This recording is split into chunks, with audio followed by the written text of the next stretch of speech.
What's up, everyone? Towelliee here. Today, we're discussing the Legion class preview series for Paladin. Blizzard is coming out with a different class series preview every day, I believe this week, if I'm not mistaken.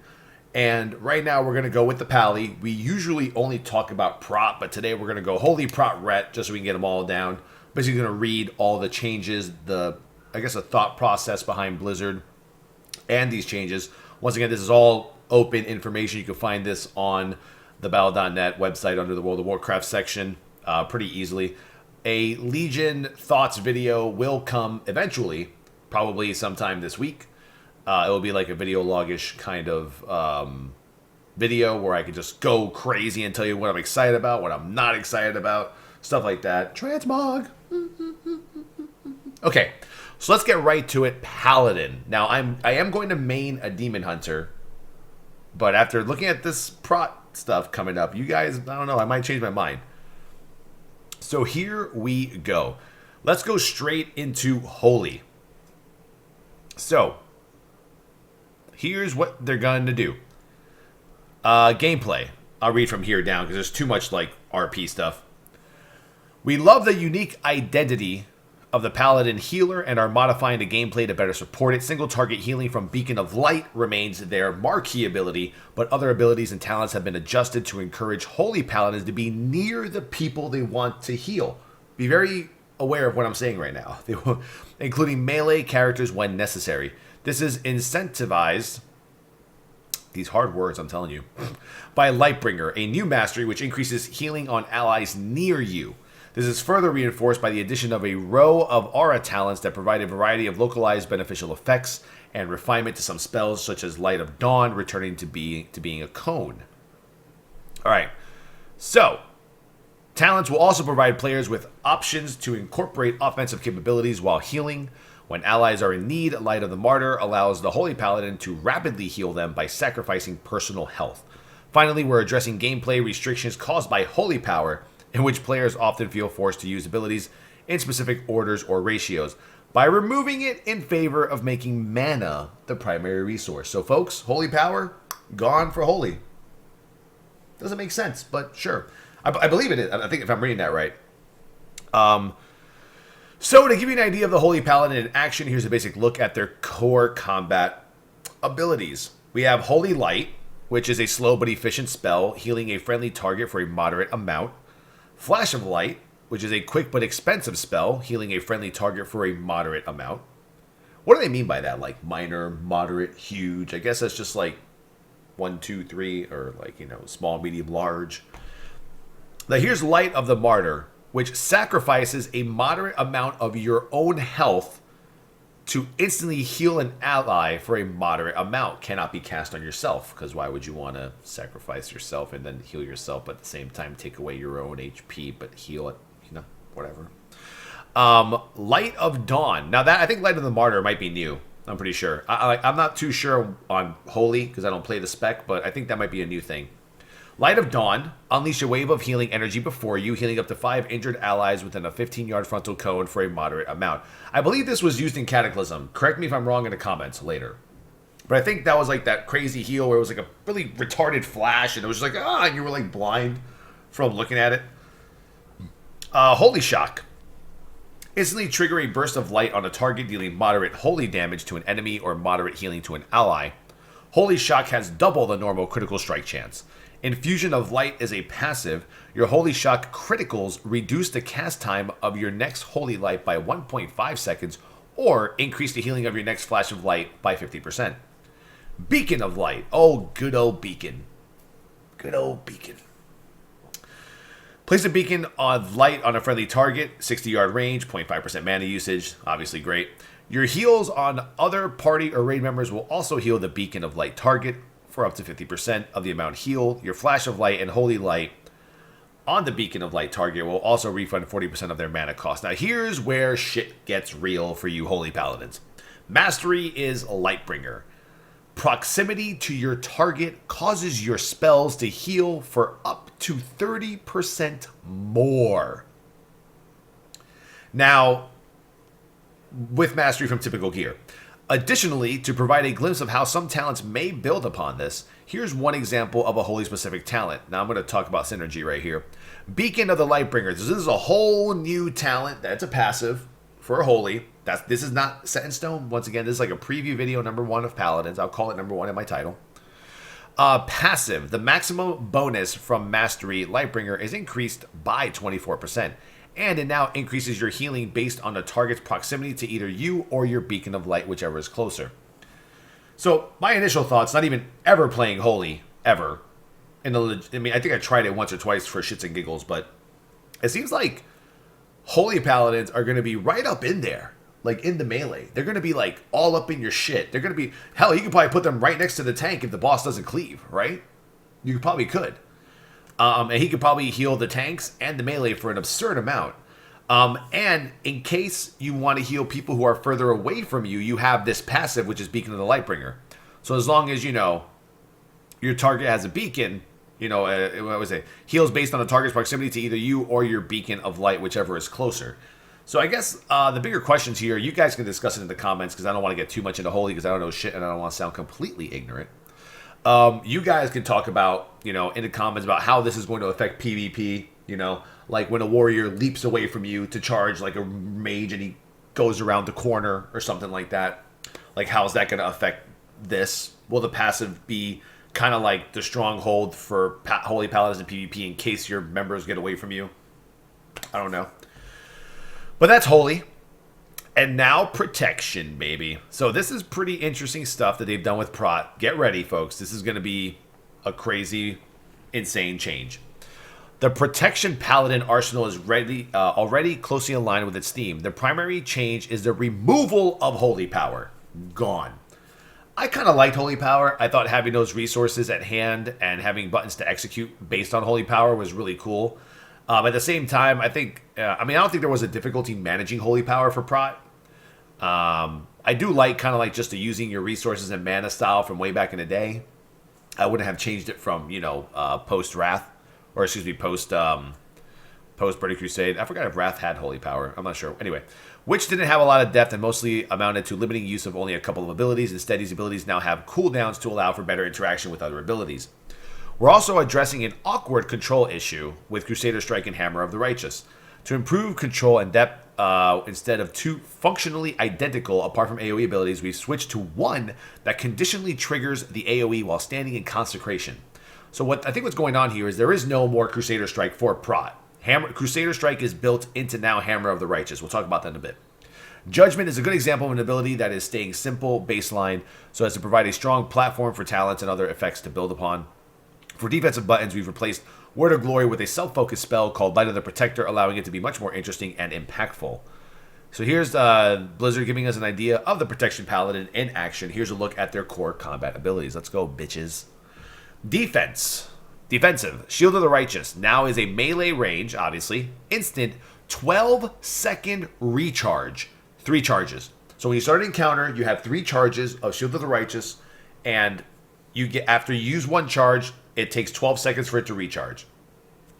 Instantly slam the target with your shield, causing huge holy damage and reducing damage you take by 25% for 4.5 seconds. Right now, you guys are doing insane math in your head. Me too. But it gets better as you keep going down. Don't worry. Light of the Protector. This is what Word of Glory was replaced by. It's a 15-second cooldown instant cast. Calls down the light to heal yourself for 50% of your missing health. So if you're missing 80%, if you have 20% HP left, you're missing 80%, it'll do 50% of that 80% health missing. I'm not sure if that's... I'm bad at math. You guys can do that for me. Now here's where shit gets real. Redoubt is a passive. Your auto-attack critical strikes cause you to gain a charge of Shield of the Righteous or Light of the Protector. So here's my thing. Well, let's get through the talents first. Let me get through it all. I don't want to say none yet. Mastery, Divine Bulwark, once again, very similar to what we have today. They didn't really change it much. I wish they would. Increases the damage reduction of your Shield of the Righteous by 10% with Mastery from typical gear, and increases your chance to block melee attacks by 20%. With Mastery from typical gear. Also increases your attack power by 20%. So that's that's pretty cool. So right now I'm looking at crit and mastery as the main stats. So let's go offensive. This is where it gets even more interesting. So offensive, Avenger Shield, we all love it. 15-second cooldown, hurls your shield at an enemy target, dealing strong holy damage, interrupting and silencing the target for 3 seconds, and then jumping to 2 additional nearby enemies. Now, also increases the effects of your next Shield of the Righteous or Light of the Protector by 20%. So the effects of the Shield of the Righteous, which are the, I believe, damage reduction, I guess you take 20% more of that 25% damage reduction is what I'm guessing. Or it might be the damage, which is also an effect. So you would probably get 20% more damage by going Avenger Shield than Shield of the Righteous. But it doesn't say, like, I guess you have to hit it next. I'm not sure if there's like a window, like a couple of seconds you have to hit it. I'm not sure. So here's where stuff gets more interesting. Hammer of the Righteous, melee range, instant, 3-second recharge, 2 charges. Once again, we're going with charges now. We're all about charges here. So 3-second recharge, not bad. 2 charges, seems pretty good. Hammer the current target for moderate physical damage. Now that is pretty much the Crusader Strike aspect of Hammer of the Righteous. If you're standing in your consecration, Hammer of the Righteous also causes a wave of light that hits all other targets within 8 yards for minor holy damage. That's cool. So basically, in order for you to do AoE damage besides your consecration, you have to stand inside your consecrate and use your Hammer of the Righteous, and that will do the AoE damage to anyone within 8 yards of you for minor holy damage. Now, we got Grand Crusader coming up, which is that passive. We love it. When you avoid a melee attack or use Hammer of the Righteous, you have a 15% chance of refreshing the cooldown of Avenger Shield. There you go. Judgment, simple as hell. This is the most simplest. The next two are simple. 30-yard range, instant 6-second cooldown. Judge an enemy dealing strong holy damage. Consecration, instant 9-second cooldown. Consecrates the land beneath you, causing strong holy damage over 9 seconds to enemies who enter the area. Now, additionally, to give a glimpse of how some talents may build upon this, here's one example of a protection-specific talent. Blessed Hammer is, once again, Diablo 3 or Diablo influence a little bit here. I'm thinking of the Crusader Blessed Hammer that spins around the Crusader and just goes everywhere. It's an instant 3-second recharge, 2 charges ability. Throws a divine hammer that spirals outward from the Paladin, dealing moderate holy damage to enemies it passes through. Replaces Hammer of the Righteous. So, right off the bat, let's talk about the synergy between Shield of the Righteous and Redoubt, your passive. Right now, if I were to say Legion were to begin tomorrow, I would say Paladins would be stacking Crit and Mastery. I would go Crit, Mastery, Haste. Because at first it seems like, oh man, I have to really manage my Shield of the Righteous. I have to do all this garbage. I got charges to worry about, blah, blah, blah. With this passive, we were doing some napkin math in my chat, and we had an Excel spreadsheet based on the current statistics that we have right now in Mythic Gear. I would need something like 23% crit strike to keep up 100% uptime on Shield of the Righteous, I believe. If you guys have better math, by all means. I'm pretty sure Thek from SacredDuty.net right now is going bonkers working on some stuff to make this work properly. So right now, that synergy between Redoubt and Shield of the Righteous is definitely needed.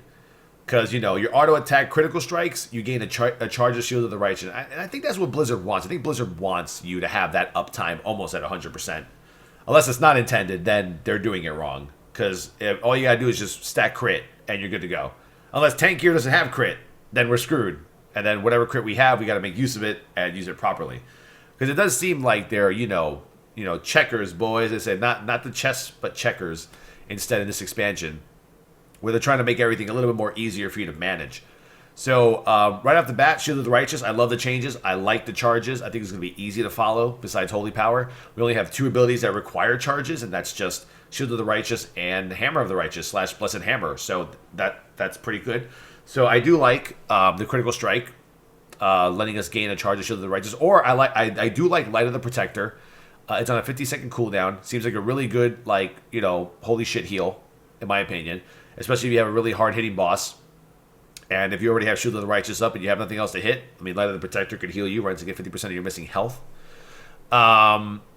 Hammer of the Righteous, I do like that. I like the fact that we have to stand inside of our Consecrate. So it seems like Hammer of the Righteous is going to be your single target boss ability, while Blessed Hammer is AoE. Because Blessed Hammer doesn't have the hit the current target for moderate physical damage aspect to it. Unless you just want to unless you don't care about that physical damage that you're doing. If it really doesn't mean anything, then you would probably use Blessed Hammer. But Blessed Hammer also only does holy damage to enemies it passes through, whereas Hammer of the Righteous is minor holy damage, not moderate, but to anything in 8 yards. That's going to be tough. People are going to have to math that one out. All in all, I like the changes. I'm pretty happy with the changes to Prot Paladin. I think Holy Power was cool. Kind of got lame toward the end. Having to manage your resources with Holy Power was pretty easy. But I do like just the old school way of just using your abilities, having your cooldowns, or even using mana would be really cool. And once again, this is just like a fraction of what we're learning right now about Prot and Holy. Let's go quickly to Ret.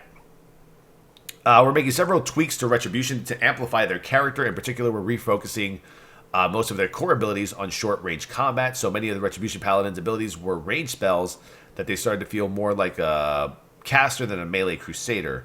A new ability, Blade of Justice, along with several new talents, will impact gameplay significantly, bolstering the inherent Retribution themes, separating them from other types of Paladins. Retribution Paladins continue to use Holy Power, serving as a strong mechanic for building interesting gameplay. Sucks to be you, Ret. I don't know. Ret Paladins love Holy Power. Fuck it. Alright. So we have Crusader Strike. You get to keep Crusader Strike, Ret. You get to keep it. Awesome. And it's a strike that causes moderate physical damage and grants 1 Holy Power. I always thought Crusader Strike was holy damage. Maybe that's just a typo. Whatever. So that gives you 1 Holy Power. Blade of Justice, this is new. 12-yard range, instant 12-second cooldown. Strikes an enemy with Blade of Justice, dealing strong holy damage and generating 2 Holy Power. Judgment. Judge an enemy, dealing moderate holy damage and causing the target to take 30% increased damage from your Holy Power generators and consumers for 6 seconds. Templar's Verdict, 3 Holy Power cost. A powerful weapon strike that deals massive holy damage. Right now, as I'm reading all this, it does seem like there's gaps. I don't know if you see what I see. It seems like Crusader Strike, Blade of Justice, Judgment, you hit all those, you're going to hit some gaps. And maybe, I think there's something else right here that helps you generate more Holy Power. Yeah, it's coming up. Divine Storm, 3 Holy Power instant, a whirl of divine energy, dealing strong holy damage to all enemies within 8 yards. And then Conviction, which is a passive. Your Crusader Strike and Blade of Justice have a 20% chance to generate 1 additional Holy Power. So hopefully that shit procs for you guys a lot. So you can keep generating Holy Power to keep using Templar's Verdict while CS, BOJ, and Judgment are on cooldown. Your mastery is called Hand of Light. Hold on, the cool shit's coming next. Hand of Light. Your Crusader Strike, Blade of Justice, Divine Storm, and Templar's Verdict deal 45% additional holy damage. That's your mastery, excuse me. So, to provide a glimpse of how some talents may build upon this, here's one example of a Retribution-specific talent. Here we go, boys. This is where it gets good. Very good. Lothar's Might. Number 1, I don't know what Blizzard was thinking. Lothar was a warrior. Even I know that. And already on the comments, like 90% of the feedback they're getting is, why is it called Lothar's Might? But whatever. 30-yard range, instant, 30-second cooldown. Flings a blade of holy light to the target location. Reactivating will teleport the paladin to the blade and strike nearby enemies for moderate holy damage. There's your gap closer, Rets. Congrats. You're now a warrior, almost. But it replaces something called Hand of Hindrance, which we don't know what the hell it is. So that's pretty cool. Lothar's Might, not a paladin, but a warrior. So weird, whatever. I like it. I think Ret's really simple right now. Ret's really damn simple. And I think adding really cool abilities like Lothar's Might makes it good. So, I mean, once again, a quick recap for Prot, which is my main spec. I love the synergy between Shield of the Righteous and the Redoubt passive. I'm looking at Crit Mastery Haste in that order. Obviously with bonus armor number 1, but then Crit Mastery Haste as your go-to stats to continuously generate that recharge of Shield of the Righteous. I'm looking at us getting about a good 90+% Shield of the Righteous uptime. Light of the Protector seems like a really good heal, better than Word of Glory. Better than having to stack the whatever that thing was. I forgot what it was called. You had to stack 5 of the BS, and then your Word of Glory hit you for like a bazillion. I think this is more of a consistent good heal on a really short cooldown. I do like the ability. I like the little cute thing where you have to be inside of your own consecrate to then deal damage with your other abilities. It's almost like the paladin is using the consecrate to fuel the ability to do more AoE damage, and I kind of like that. It's a really good paladin feel to it. So that's it for paladins, folks. This has been Towelliee. Once again, catch me on twitch.tv/Towelliee. Once the closed beta comes, which I can tell you is very, very, very, very near, like fucking near. I will do the best I can to give updates on all classes, all specs, obviously starting with defensive, protection, prop kind of specs. Thank you for watching. Once again, catch me on the twatters, twitter.tank, lovely, twitter.com/TowellieTank, twitch.tv/Towelliee. Let's do it. Legion, I'm hyped. You know you're hyped. Well, they promised Farallon. I don't believe anything until it comes out. Yes.